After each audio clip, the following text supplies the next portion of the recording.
चाहे आप सोफे पे बैठे हो, चाहे आप बिस्तर पे बैठे हो या आप मैट पे हो, कोई इक्विपमेंट की जरूरत नहीं है। इसलिए उनकी यूट्रस हेल्थ आज की जनरेशन से काफी ज्यादा बेटर थी। आप अच्छे से रेस्टफुली बैठ पाएंगे। जब हमारी इन तीनों चीजों की फ्लेक्सिबिलिटी अच्छी होगी तो हमारे लिए डीप स्क्वाट करना कोई डिफिकल्ट टास्क नहीं होगा। If you cannot sit in deep squat like this, then this video is for you. सबसे पहली बात ये समझना बहुत ज्यादा इंपॉर्टेंट है कि बहुत ही ज्यादा इजी टू गो पोजीशन होनी चाहिए आपके लिए, बहुत ज्यादा हमें डिफिकल्टी होनी नहीं चाहिए। बट अगर हो रही है तो आज की ये वीडियो इस डिफिकल्टी को रिमूव कर देगी और काफी हद तक सिंप्लीफाई भी कर देगी। हमारे एंसेस्टर्स जो होते थे, यानी कि हमारे पूर्वज जो होते थे, वो इसी पोजीशन में बैठ के रेस्ट करते थे और उनके दिन के जितने भी काम होते थे वो इसी पोजीशन में बैठ के करते थे। इवन हमारी फीमेल्स जो होती थी उस टाइम की, वो भी इसी पोजीशन में बैठ के खाना बनाना, सफाई करना, ये सब करती थी। इसलिए उनकी यूट्रस हेल्थ आज की जनरेशन से काफी ज्यादा बेटर थी, बिकॉज ये पोजीशन हमारे मल को वॉश आउट करने के लिए और फीमेल्स की यूट्रस हेल्थ को ऑन पॉइंट रखने के लिए बहुत ही अमेजिंग होता है। नाउ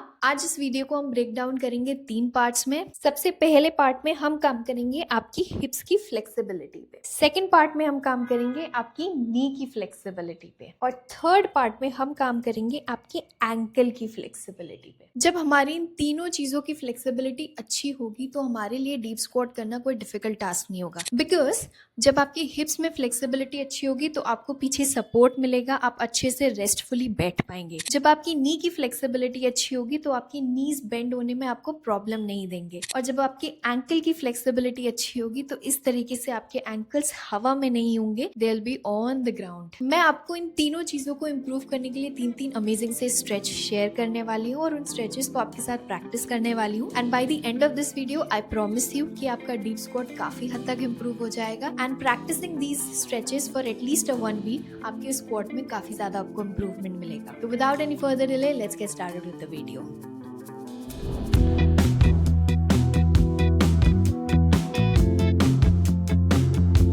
अब आपकी हिप की फ्लेक्सिबिलिटी पे काम करते हैं। मैं आपके साथ 3 अमेजिंग से स्ट्रेचेस शेयर करने वाली हूँ जिन्हें आप मेरे साथ प्रैक्टिस करेंगे। चाहे आप सोफे पे बैठे हो, चाहे आप बिस्तर पे बैठे हो या आप मैट पे हो, कहीं भी इन्हें आराम से प्रैक्टिस कर सकते हैं। कोई इक्विपमेंट की जरूरत नहीं है। तो आराम से इस तरीके से मैट पे या अपने बिस्तर पे, सोफे पे, कहीं पे भी बैठ जाइए, पैरों को सीधा करके। सबसे पहला स्ट्रेच होने वाला है रॉक द बेबी पोज। करते कैसे हैं वो देख लेंगे। एक आपका राइट लेग जो है वो स्ट्रेट रहेगा। नाउ लेफ्ट लेग का जो नी है आपके इस सेक्शन में आके स्टक करेगा, और जो ये वाला पोर्शन है आपका, ये यहाँ आ जाएगा इस तरीके से।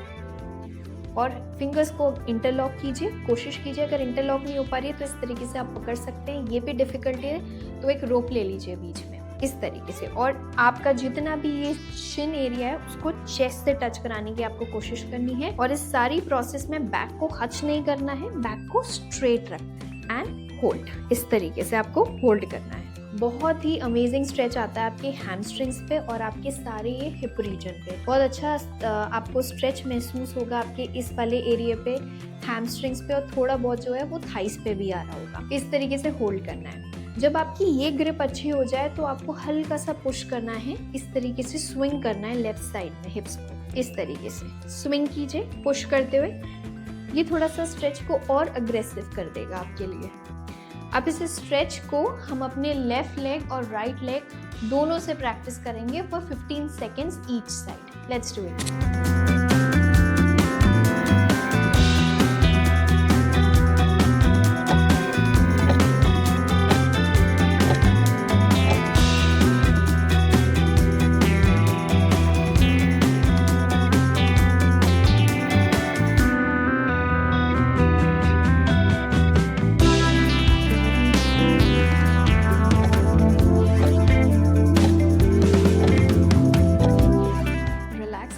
प्रोसेस को आपको रिपीट करना है अपने राइट लेग से। आपका जो ये एडी वाला हिस्सा है अपने एल्बो के बीच में कर दीजिए यहाँ पे, और नी को भी एल्बो के बीच में। और अब अपने इस वाले पोर्शन को आप राइट साइड स्विंग करेंगे। चलिए इस तरीके से। ब्रीदिंग नॉर्मल रहेगी, बैक स्ट्रेट रहेगी। 15 सेकेंड्स के लिए करेंगे।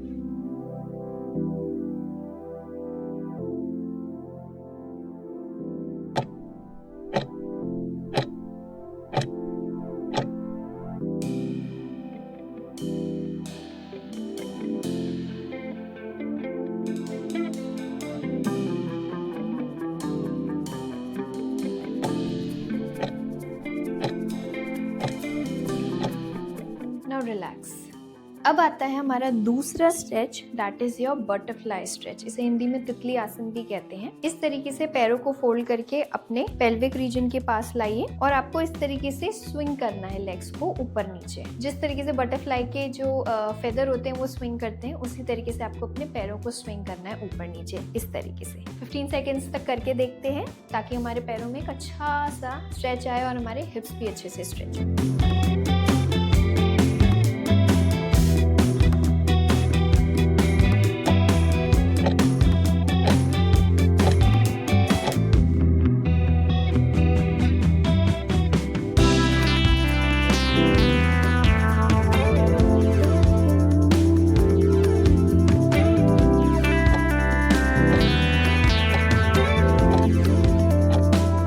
स्ट्रेच को कंप्लीट करने के बाद आराम से इस तरीके से दोनों नीज को ज्वाइन कीजिए और तब स्ट्रेच को आप रिलीज कीजिए। अब बात करते हैं आपके थर्ड स्ट्रेच की, जो मुझे लगता है काफ़ी ज़्यादा अंडररेटेड स्ट्रेच है। लोग इसे स्किप करते हैं बट ये एक्चुअली आपके हिप जॉइंट पे और हिप मसल पे बहुत अच्छा काम करता है। That is your 90-90 hip stretch.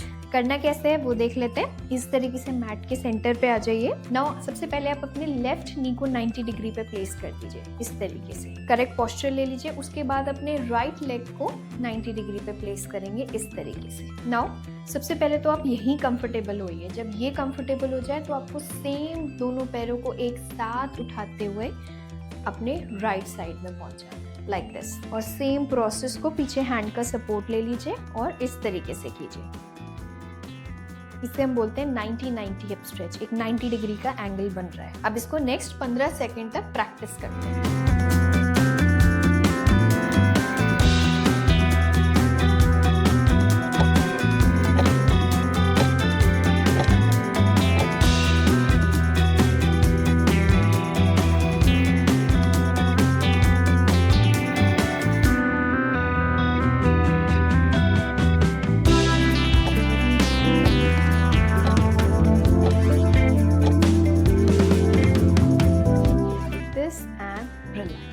Now अब हम काम करेंगे आपकी नी की फ्लेक्सिबिलिटी और नी की स्ट्रेंथनिंग में। नाउ स्ट्रेंथनिंग क्यों मैंने बोला, जब आप इस तरीके से फोल्ड करते हैं तो फोल्ड करने के लिए हमें फ्लेक्सिबिलिटी चाहिए। स्ट्रेंथ इसलिए चाहिए ताकि जब तक हम बैठे रहें इस तरीके से हमें नी में कोई पेन ना हो। हमारे नी इतने मजबूत होने चाहिए कि हमें काफी देर तक इस पोजीशन में कंफर्टेबली बिठा रखें। तो हल्का सा स्क्वाटिंग पोजीशन में आ जाइए। पैरों में थोड़ा सा गैप कर लीजिए, बिल्कुल स्लाइटली बस। और इस तरीके से हल्की सी स्क्वाट पोजीशन में आके आपको बैठना है और इस तरीके से पीछे हाथों को ऊपर ले जाते हुए चेयर पोज में बैठना है। जितना आप मैक्सिमम उस पोजीशन में होल्ड करेंगे उतनी अच्छी आपकी नी की स्ट्रेंथ होगी, फ्लेक्सिबिलिटी होगी और नी काफी ज्यादा स्ट्रॉन्ग होगी। तो इस पोजीशन को हम प्रैक्टिस करेंगे फॉर नेक्स्ट 15 सेकेंड्स।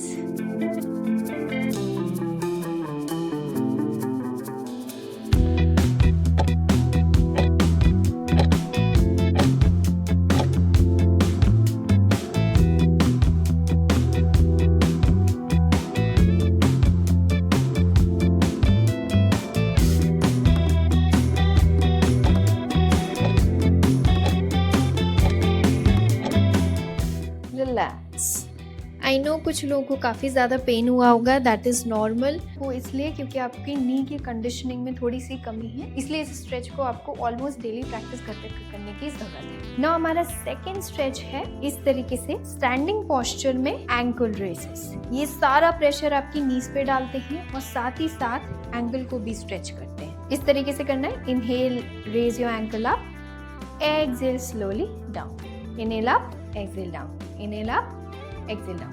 15 सेकेंड तक एक साथ प्रैक्टिस करते हैं, थोड़ा रिदम बन जाएगी।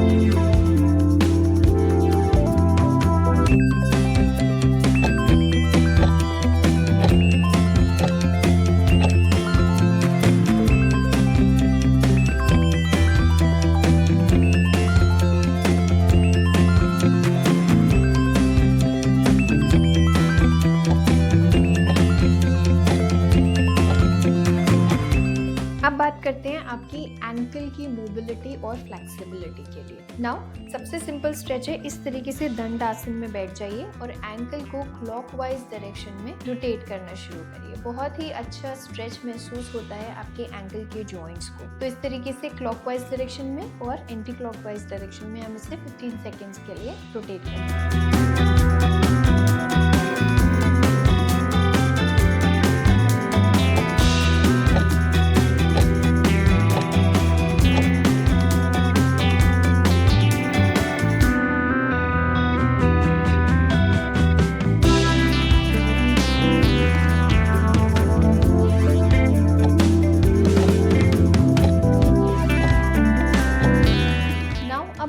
सेकेंड स्ट्रेच आता है एंकल की फ्लेक्सिबिलिटी को इम्प्रूव करने के लिए। इस तरीके से अपने नीज पे आ जाइए और थोड़ा सा गैप रखिए और अपने टोस को टक कर लीजिए। इस तरीके से आपके एंकल्स बहुत अच्छा स्ट्रेच होंगे। नाउ अगर आप ये बहुत कंफर्टेबली कर पा रहे हैं तो जेंटली अपने एंकल्स पे बैठ जाइए। थोड़ा सा स्ट्रेच इंटेंसिव हो जाएगा और एंकल्स की फ्लेक्सिबिलिटी इम्प्रूव हो जाएगी। इस तरीके से बैठ के 15 सेकेंड्स के लिए होल्ड करते हैं। चलिए।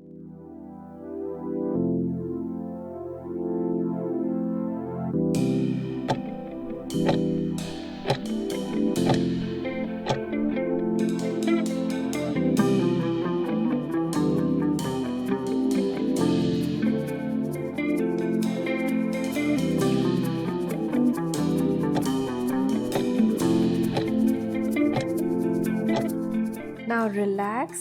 अब आता है हमारी इस पूरी वीडियो का लास्ट स्ट्रेच, एंकल की फ्लेक्सिबिलिटी के लिए ही। आप लो लंच में तो जाते हैं इस तरीके से, बट आज लंच को थोड़ा सा पीछे कर लेते हैं। What I am trying to say is पैर को थोड़ा सा पीछे कर दीजिए और थोड़ा सा इंटेंसिव लंच करेंगे, यानी कि आपके टो से नी को क्रॉस करा देंगे इस तरीके से और हील को मैट पे रखने की कोशिश करेंगे। तो एंकल जो है बहुत ही ज़्यादा इंटेंसिवली स्ट्रेच होगा। Watch me carefully, deep stretch करना है इस तरीके से। थोड़ा सा इंटेंसिफाई करने के लिए आप चाहें तो डिस्टेंस और कम कर सकते हैं इस तरीके से, बट हमें एंकल को एक अच्छा स्ट्रेच दें। इसको होल्ड करेंगे 15 सेकेंड के लिए दोनों पैरों के साथ।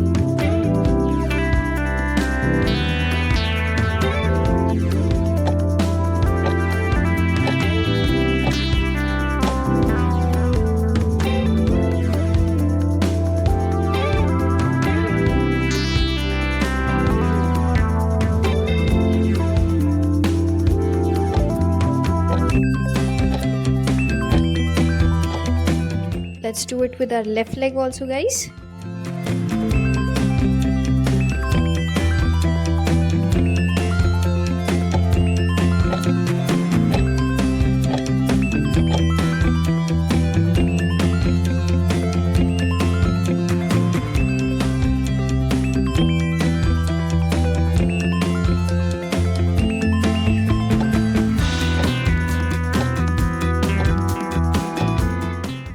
सब प्रैक्टिस करने के बाद अब डीप स्क्वाट ट्राई करिए एंड ट्रस्ट मी, बहुत ही ज़्यादा इजी हो जाएगा आपके लिए। काफ़ी हद तक आपकी एंकल मोबिलिटी की, हिप की, नी की प्रॉब्लम सॉल्व हो जाएगी and doing this daily will save your uterus, will save your digestion, plus overall health के लिए बहुत अच्छा है, बैक पेन क्योर करने के लिए बहुत अच्छा है और आपकी डेली लाइफ का एक इम्पॉर्टेंट हिस्सा होना चाहिए ये, because it's a non negotiable movement होना चाहिए। आपकी बॉडी को आदत होनी चाहिए ताकि आप ओवरऑल हेल्थ बेनिफिट्स को एक्सपीरियंस कर सकें। I hope this video helped you. If it did, let me know in the comment section. अगर और भी कुछ प्रॉब्लम आ रही है डीप स्क्वाट ट्राई करते टाइम, मुझे कमेंट सेक्शन में बताइए क्या प्रॉब्लम है, मैं उसे फिक्स करने की पूरी कोशिश करूँगी। So that's all for this video guys. I see you in the next video. Till then, bye bye and I wish you the best.